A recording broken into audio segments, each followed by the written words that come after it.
It's Tuesday afternoon, it's 4 p.m. in Central Europe, and it's time for our Space Café 33 minutes with Markus Fritz about mobility in space. Is Europe too late to win the race? As always, we appreciate your participation and ongoing feedback. We will learn and improve based on your feedback.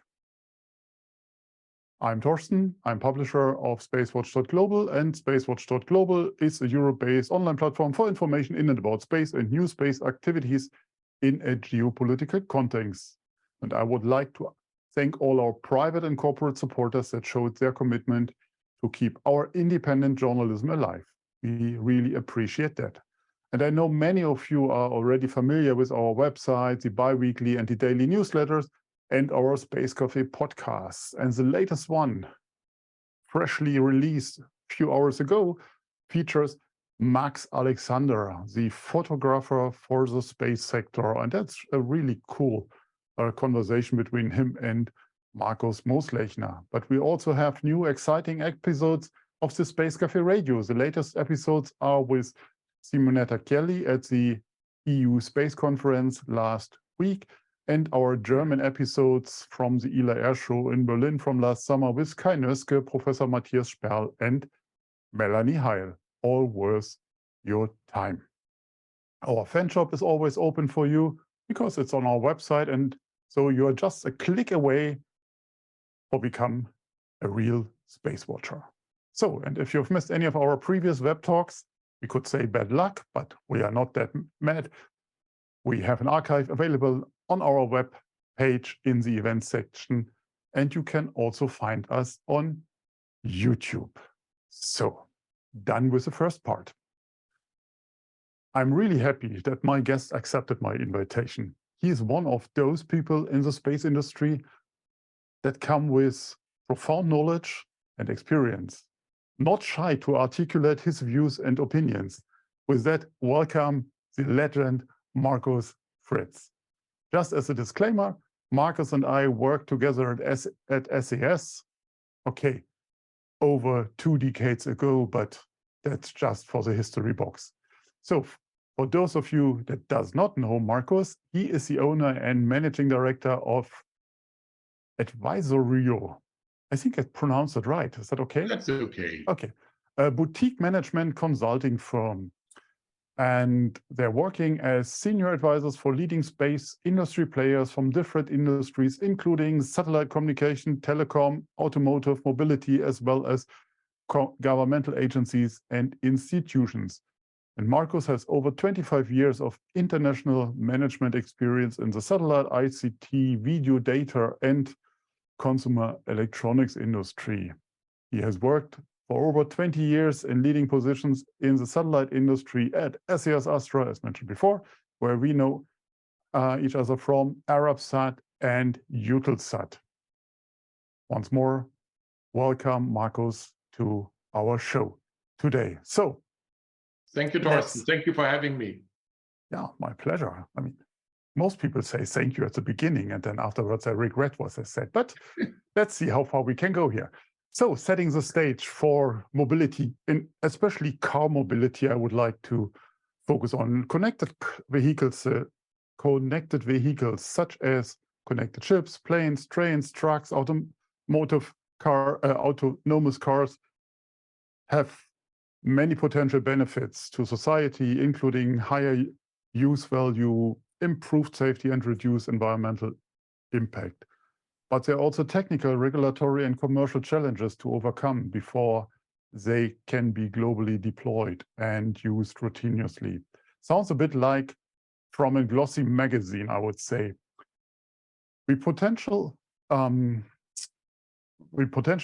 all use a Navi and never lost in our cars using GNSS, GPS, or Galileo. And we widely have 5G, but what else do we need? Over to you, Markus. Well, Thorsten, as you rightly said, so far we are talking about great opportunities already in the area of mobile connectivity from space for, let's say, everything that is mobile. You said you would love to focus today a little bit more on the land mobility, which is a market that is characterized today by very special applications. Most of them are driven so far by first responder or by government, light gov, hard gov applications. And the market potential so far, like quantified by NSR or other consultancy firms and analysts, was around 700,000 vehicles. When we're looking on what LEO constellations and new technologies, the 3GGB standardization, and where with 5G and 6G, SATCOM, let's say, grows closer together with the terrestrial networks, there's an opportunity that connected cars, which is a market that today is 230 million cars already, and that is expected to grow by 2025 to 400 million cars, unlocks far bigger potential for SATCOM to work together in orchestration with terrestrial networks to grow. Why do we need that? So let's say you said, okay, we've got already 5G, we have 231 million connected cars. With the new use cases, and when we're looking at 5G deployments, when we're looking at terrestrial deployments, and you and I, we know that being long enough in the industry, there is always, let's say, an opportunity to cover most of it terrestrially. Mm-hmm. So from a technical perspective, usually there is very little limitations. If you've got deep pockets, you can do that as well. The only issue is that for certain regions, if we're excluding now everything that is disconnected or that's isolated, like maritime and air, we're looking at land mobility, still there is also a commercial dimension, an investment dimension, where we say, okay, what regions are really worth investing into a full upgrade? And terrestrial companies or terrestrial operators often look into household density to say, is there a return on investment to deploy 5G, yes or no, to upgrade 6G, and all that is related to lots of costs. So while satellite usually as, let's say, the umbrella or the shower from the sky is there already. So you've done the investment. Usually it's a global coverage or a pan-regional coverage. Also LEO constellations that we're talking about have, let's say, that opportunity to cover global regions independent from the household density or the terrestrial infrastructure on the ground, which gives them, I would say, in terms of investment serving rural area, remote area, or disconnected area, let's say, serving them already as part of the overall coverage. And as such, the business model and the return on investment is easier to include satellite into this. So that's also why we're talking about the orchestration of both networks, because let's say, especially for land mobility, satellite has a very strong complementary role. You can, let's say, geographically complement. You can complement by enabling additional use cases, enhanced security, enhanced resilience, let's say quantum key distribution of cybersecurity protection on a global basis with a click, rather than having to deal with 100 mobile operators and the roaming agreements to get it delivered on the global role. And again, this is important if you run a fleet of trucks, if you run a fleet of cars, and if you are the person that brings it into use, and also are you liable.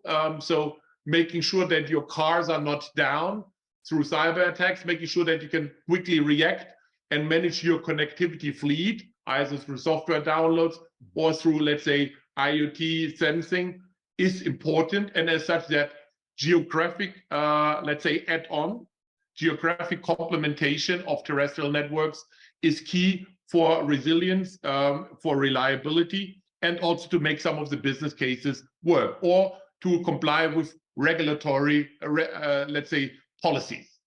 If you want to have, we spoke earlier about autonomous cars, and we have different levels of autonomy, but we're also talking about, people often compare cars or connected cars with handhelds. I think that's a huge underestimation.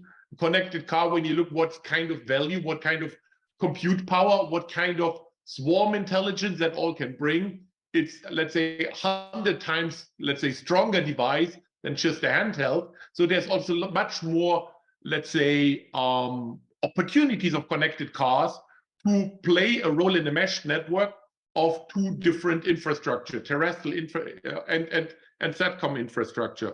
And SATCOM also can bring, let's say, in regions where there is congestion on terrestrial networks or where there's disaster, natural disaster, can bring extra bandwidth. So not only resilience, extra security, extra coverage, but also extra bandwidth when and where it's needed, like a bandwidth turbo. Okay, so we are done. We have covered everything. No. Let's have a deeper look on the technology where we are today. I mean, we see the established Iridium narrowband systems that we all know for decades now, to broadband via Starlink, €500 and €100 a month, and then you have your Starlink connectivity, I think, all over the place, to direct to cell. I mean, iPhone 14 showed it, or okay, just for emergency calls, but or that a direct satellite connectivity is possible. So what are the technical solutions that are in the making? So, and with this deeper look, a deeper look into the tech, what are the opportunities to shape this overall connectivity mix? Yeah, I think we need to be realistic. So my introduction was quite rosy, like, okay, like fighting for satellite. Again, satellite in the land mobile connectivity is an add-on, because some people say, oh, we could go direct and do everything. We should not forget that also satellites get congested. You and I, we started also in the broadband satellite business. We know how quickly that can go as well. And we see that also with Starlink, let's say, that's currently, let's say, more used, and as such, KPIs, performance indicators, go down. And as such, when we look, let's say, what can be done between the different technologies, I think currently, honestly, we've got a big roadblock, let's call it like that, for land mobility, which means hardware cost and deployment. Okay, we do not have lots of global constellations yet. We've got few, but they are usually, let's say, driven by one entity or by one country. So from a European perspective, I think we were in Brussels, all of us, we said we would love to have something that is also a little bit more sovereign and a little bit more open standard. So as such, when we look at technologies such as Iridium or Globalstar, they are here for long already. That's nothing new. And we had an initiative in Europe called Solaris, where also big players try to establish something more for land mobility. We've got technologies like XM radio in the US that are a satellite to mobile or satellite to car success. But many of the other technologies did not scale. So if you, and I don't want to be unfair to Globalstar or Iridium or whatever, but when we look at what really makes a satellite business successful, it's always scale. It comes from space and it scales. If it doesn't scale, often the cost versus benefit relation is tough, and it makes it a, let's say, boutique. Small business might be profitable, but it's not mass market. And even broadband internet in Europe is not yet mass market. I think that's fair to say. We don't have millions of subscribers, and we don't serve, let's say, everybody that's unconnected. So when we look at those technologies, we need to see that on a roadmap. So we've got narrowband IoT services. You've got, let's say, car updates, fleet management for trucks in the US. You have it in Europe on the established players. When we look now for broadband to car, you saw that Starlink is offering packages for RVs, for recreational vehicles, but also there the tech integration into the car is more or less a on top, but no plug-in yet. So it's not a seamless integrated device into the car to make the car, let's say, smooth, run, and independent from any infrastructure. It's an add-on. So when we're looking at the roadmap, we need to significantly invest into innovation when it comes to the terminal if we want to make, let's say, land mobility for connected cars a mass market. Antennas are too expensive, still too bulky, too heavy, and also consume potentially too much energy, which drains also the batteries of electronic cars.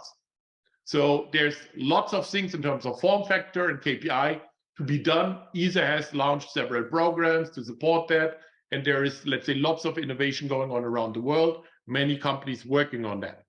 So, but this question of the antenna is not new. I mean, on all the big shows, CAPSAT and so on, over years there's a discussion about the terminals, and the cost of the terminals for maritime, and now also for Satcom on the move, or for car mobility. Yeah, so that's even more sensitive, correct? I mean, you can plug a 5,000 euro or dollar antenna, which is still already an affordable antenna in that context. Or let's say Starlink, I think is procurement cost around 2,400, subsidized down to 600. You can plug that on a car, but that is not what is usually an antenna cost in the car, and that would maybe drive. And you have to see, satellite is an add-on. So would you spec a car with an add-on that costs you 2,000 euros to compensate 5 to 20 to 30% outages, or 5 to 10 to 15% use cases? That's a tough business case. So as such, when we look at what currently comes through direct to cell, that's also quite seductive, correct? And quite attractive, because you can easily and quickly connect your cars if technology works out and we have the right frequency alignments between terrestrial and non-terrestrial players.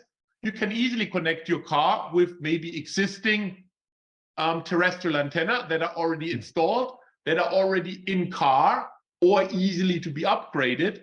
So as such, for a fast mass market deployment, direct to cell is very attractive, also for automotive OEMs, because it allows, without, let's say, big market entry barriers, without huge R&D, to improve connectivity and seamless connectivity, always on, even if it's only narrowband.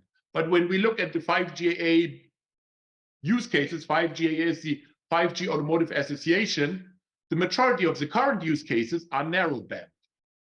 So we do not have a broadband problem yet. We all know we're going to have it. We're going to have it in terrestrial, we're going to have it in satellite. So when we look at the roadmap, I think currently it's wise to see what you can do already with existing narrowband, IoT, what comes on the direct to cell solutions that you can integrate into the car, and how do we work together to make broadband via satellite a really attractive, compelling proposition also for the telcos and for the business verticals behind, be it automotive, smart farming, or whatever, to make sure that Satcom plays that role that it can play, which I outlined in my rosy introduction. I would like to stay on the rosy side before we go then on the second half of our conversation onto the challenge and and greatest picture then again. Let's talk about opportunities. I mean, last week, as you mentioned, we have been in Brussels at the EU Space Conference, and one company I saw and I was really positive influence was T-Mobile with an entire booth on in a consortium. So there is an interest, and there always was, but there is an active interest. Maybe you can talk about the opportunities to see, and I mean, even it's in the development of antennas. So we have a number of people, young entrepreneurs, that are looking for ideas, what they can develop and what is the next big thing. Yeah, maybe you can. Well, look, I mean, satellite and terrestrial is like cyclical from the partnerships. You know that most of the European Eutelsat, even SES were strongly supported by terrestrial operators. Some of them were IGOs, where the terrestrial operators, the telcos, were even the prime owners. Then we had that trend to say, okay, we focus on our own terrestrial networks, build them first, divest from satellites. But there was always that, okay, last mile, I would say, love relation. Whenever, and again, it is not that telcos do not embrace satellite. Most of the current players, especially old space, use terrestrial operators for the last mile and for the retailing. Most of the satellite cases are sell to Telecom, and Telecom sells to the vertical. So T-Systems or whatever are those system integrators that are offering, let's say, the on-air capacity together with, for example, Lufthansa or that are offering, let's say, solutions like Telenor Maritime, belonging to Telenor Telecom, providing the maritime service, and many, many others, like, let's say, independent resellers. But often the satellite model, and companies like Rivada and others speak clearly about they want to keep that wholesale model, and they don't want to do retail, not like Starlink initially said, okay, I go direct. But also Starlink, you see with the deal with T-Mobile, is looking for partnerships, because that retailing is important. And T-Systems, for example, has also let's say, a lot of solutions. They also partner of 5GAA. Johannes Springer is even heading, let's say, in his role as T-Systems manager for mobility, is also, let's say, part of the chairman of the board of 5GAA, and is also, let's say, promoting that. And I think there is two things, because look, if you see a business vertical, be it smart farming, be it agriculture, be it automotive, if your customer wants ubiquitous, seamless connectivity, and you have a network that can provide 80–90%, you use your network. But for the rest, where you say either technology or commercially it's challenging, you embrace whatever can help you to comply with your customer requests, because you want to serve your customer best. And as such, we see more and more and more telcos embracing now, let's say, SATCOM again, especially to meet the last mile requirements and the benefits that I mentioned earlier that SATCOM can bring to their own solution. And even if you talk to the verticals, to the automotive or whatever, they would love to have their primary supplier for bandwidth and for solutions also supply the non-terrestrial part, because who wants to deal with hundreds of partners in order to get connectivity? So that's a clear customer request coming from the user side to the telcos, and then at the same time, the telcos see the benefit, let's say, to serve regions which terrestrially may not be, let's say, easy to serve via, let's say, from a commercial viability standpoint. And that's why you see T-Systems. T-Systems was even on the panel on mobile connectivity and giving recommendations on how to shape that. Okay. How do you see IRIS2? I mean, IRIS² was mentioned last week. We see it in Europe. Is that the answer to all our mobility issues, or is it just one building block for it potentially? Yeah, well, I think is this the answer? It's a great opportunity for Europe. Let's say it like that. It's called IRIS² because it should grow exponentially. We just need to make sure that it's not squared and standing in the way, and it's not round enough to get it running. So just playing with the words. So it should be exponentially. So it should, let's say, power Europe to, let's say, be commercially strong in and governmentally strong in the solutions. I think IRIS² is an approach which is more open than the earlier satellite projects were driven. So which is good. And it allows the commercial side or the private side to step on a springboard to scale. Meaning if you already have because I mean, look, why didn't we have, let's say, an entrepreneur that says, I put 6 billion euro for a LEO constellation on the table? We had companies like OneWeb and others trying it, but it was tough as a business model. And now you've got like China with own constellations. You've got, let's say, the richest men in the world launching their own constellations.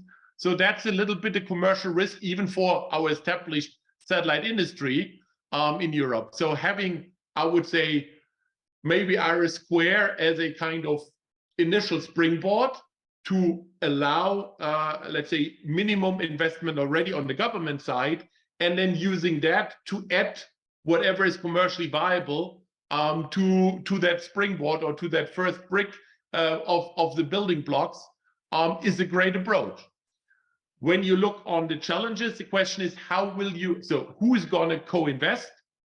Because again, I think in Europe, everybody is ready to be an OPEX customer, meaning paying on something that's available, but our willingness to invest into CapEx, into something completely new, is maybe not as strong as in the US or as long-term as in China. because there are also geopolitical interests, strategic interests are dominating more the, let's say, I have to earn money next year. We have seen another opportunity that is arising that was also financed, or it got some finance for the at the ESA ministerial last year, LEO PNT. My assumption so far was that our current accuracy we can provide to find ourselves, us as a blue dot on a map, is fine enough. But now I have to learn that GPS, neither Galileo, provide the service that is needed for the next generation of, this mobility. Can you help me with that? So what is available for LEO PNT? When we talk about, let's say, European constellations, and we talk about, let's say, automotive or mobility, I mean, the PNT, the GPS is already in, let's say, in the car for years. The only issue is with more sophisticated autonomy. Let's say where you want to have maybe full autonomy, so level 5 autonomy or level 4 autonomy. You also need to, for example, take autonomous parking of a car, valet parking as an application. Many people from the US know that you drop your key at the hotel and then there's a driver that brings you to a parking. But that's autonomous. Yes. I mean, you drop your key and then the car takes care of it, where to park. Correct, but for that it needs to know where to park, correct? So and it needs to be it needs to be for platooning, for whatever future, let's say, autonomous applications. The more, let's say, autonomous it becomes, the more you need to have the precision. And it matters, let's say, if you stop on a centimeter with a car, or if you stop on a 10 centimeter scale. Those who park in Paris know the difference. Okay, got you. Just that parking is only one. I mean, let's say if you talk to the automotive industry, high precision, let's say, positioning is very key. And you see Korea launching their own navigation system, China focusing even with their LEO constellation on positioning rather than internet connectivity. And honestly, midterm, all those SATCOM combinations are going to move together. You need to have the internet connectivity, because without connectivity, how do you really communicate then with the car? You can position it, but then you need to act. And who gives that, let's say, orders, the IoT, the sensing? We need that. And you may even have Earth observation, where you say which roads are congested. Is there, let's say, a road blockage for trucks when they go through a forest or whatever? So you will have, let's say, a portfolio of applications that's going to serve connected cars in the future. We have seen that there are massive opportunities, and Europe is providing a few of these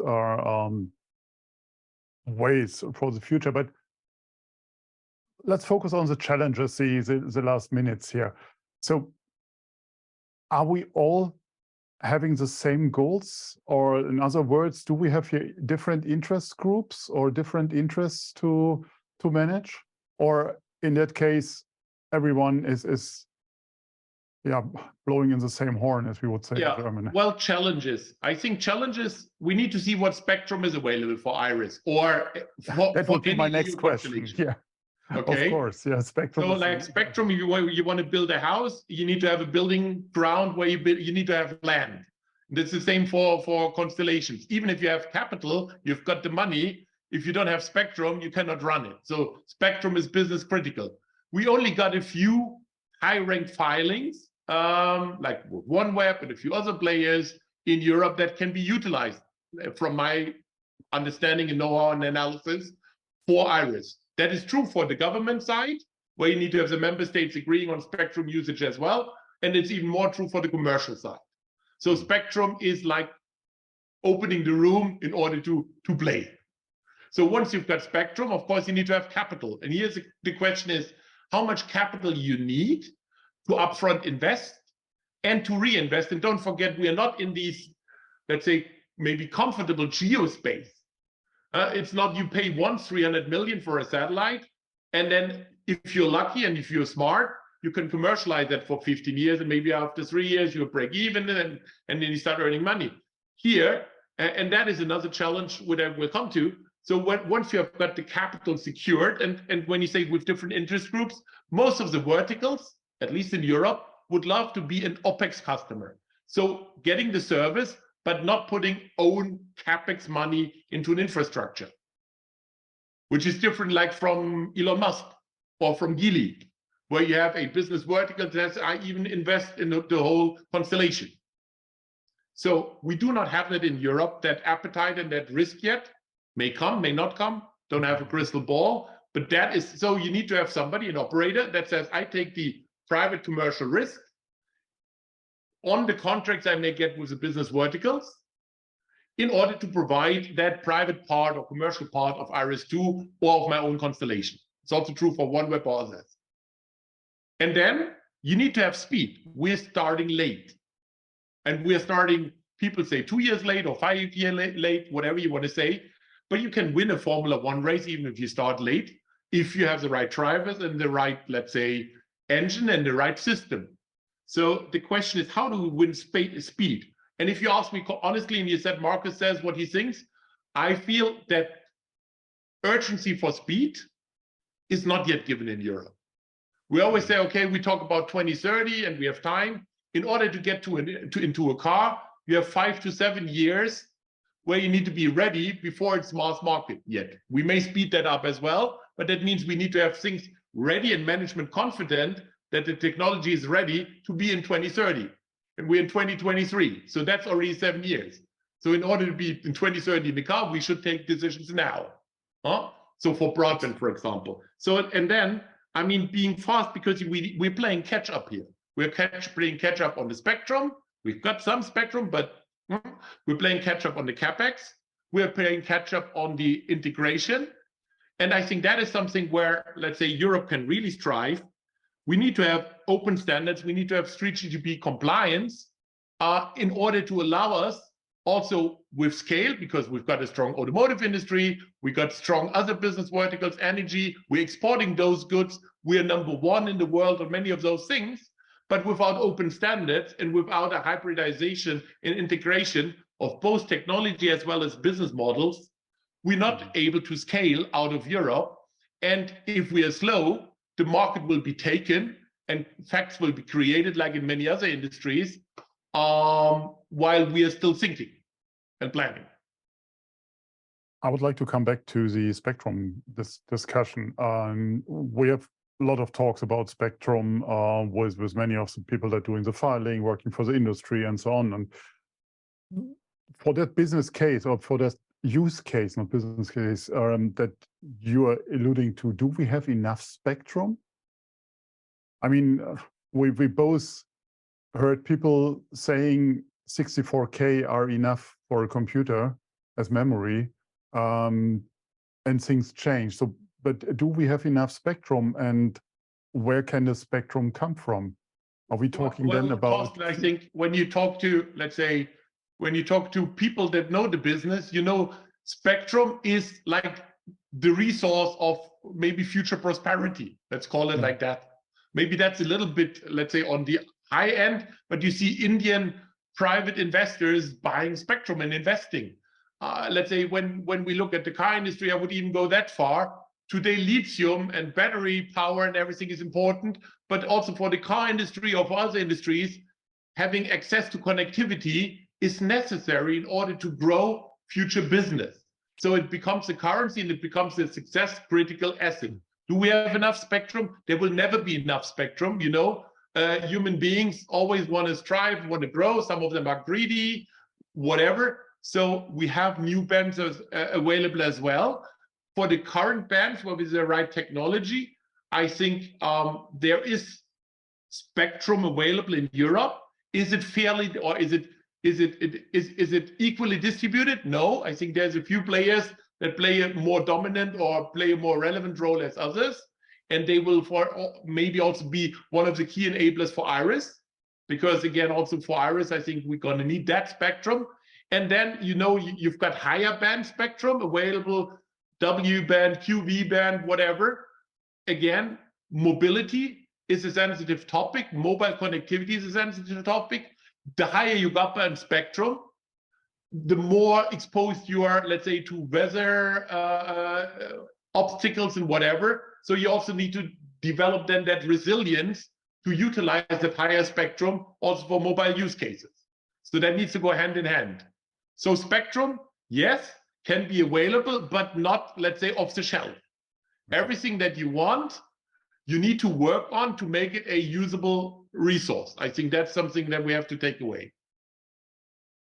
The last point, because I don't want to go about the regulatory topics and the geopolitical framework, we alluded on that already, but edge computing, cloud computing, where does the processing happen? Will it happen later on in the car, in the satellite,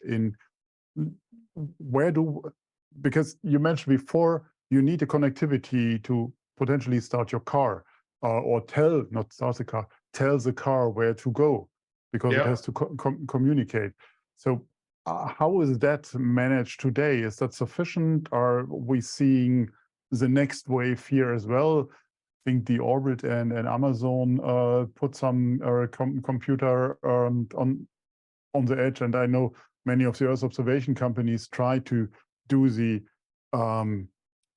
picture processing on the satellite already before sending all that data, useless data, to ground. Yeah. So what is your take on that? Well, Thorsten, again, I mean, we have on that overall value chain, we've got the backend in cloud computing, we've got the connectivity, we've got, let's say, the integration, we've got the customer ownership on the screen and on the devices, and we've got the downstream application that's going to earn money or make customers happy. So when you look what kind of that value chain are we currently shaping, cloud is shaped outside of the Europe currently, okay?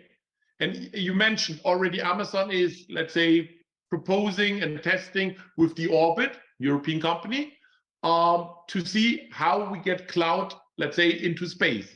And why is that? Because you may have applications that are somewhere not in Europe, but with that you are also exposed to European regulation.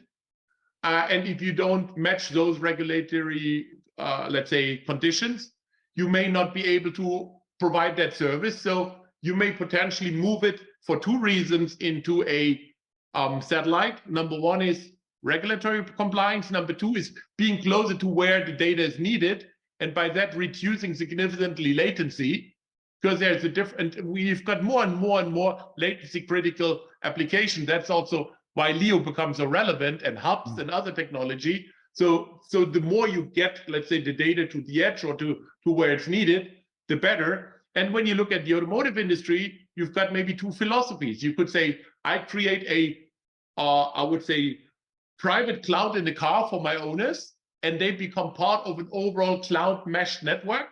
And I've got the cloud intelligence in the car, or I use the cloud intelligence from the cloud at the back end, reduce. So is the car the master or the slave? So if the car becomes a connected slave, like our devices, there is part of master and that's mobile phones, but not too much. We're all slaves of that, and the phone as well, of something that's connected somewhere else. So then the question is, and why is that? That is also because of cost. Imagine you producing millions of cars, and everything needs to be a own driving cloud. There's maybe not a business case. So having cloud in the satellite reduces latency and helps you potentially also to reduce your cost of the, let's say, car technology, because car is a huge software device in the future. I would like to pick a question from one of our listeners, Philip. Thank you very much for that. Mark, sorry for your question. We can't take it because I simply don't understand the question. However, that's just on me. Philip asked, shouldn't we envision a dedicated satellite for connected cars, or experience with Telecom's passive infrastructure build a such sharing neutral model? Well, look, a dedicated satellite for connected cars, I think you need to have dedicated capacity for every business vertical, right? Mm-hmm. Because as we say, contingency factors, overbooking, whatever. And at the same time, when we're talking about cars, it's not one satellite. we're talking about most of the players are selling their cars globally. And car is a mass market. So you don't want to adapt what is happening in the car too often. You have to, for regulatory reasons, for specific countries, but normally you talk about 4 or 5 regional different specs. And car manufacturers are happy if it's even less. But normally it's around this. So meaning in order to serve a global market and customer base, you need to have global coverage. And resilience and reliability is super important. Because today one car is down, okay, fine, you take it to the dealer. Tomorrow, when you have a cyber attack, your fleet is down. That has also an impact, let's say, not only on your brand, it also has an impact, let's say, on your overall share price and everything. And imagine what kind of disaster that is. So it always needs the highest reliability and the highest security and global coverage. So with one satellite, you will not get that.